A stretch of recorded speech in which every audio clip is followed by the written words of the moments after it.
Year شو میں فضائی کرتب کے دوران بھارتی تیجس جنگی طیارہ چند ہی لمحوں میں شعلوں کا گولہ بن کر زمین بوس ہو گیا۔ حادثہ درجنوں تماشائیوں کے سامنے پیش آیا، جس نے ایئر شو کے ماحول کو خوف و ہراس میں ہی بدل دیا۔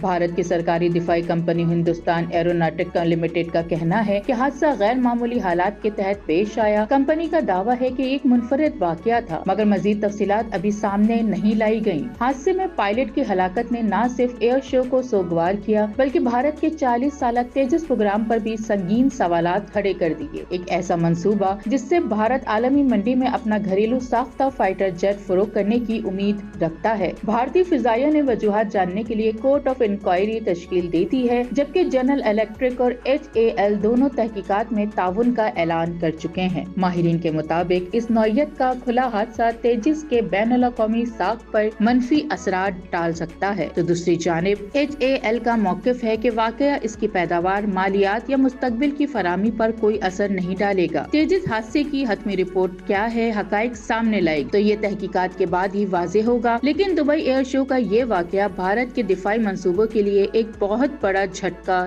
ضرور بن گیا ہے۔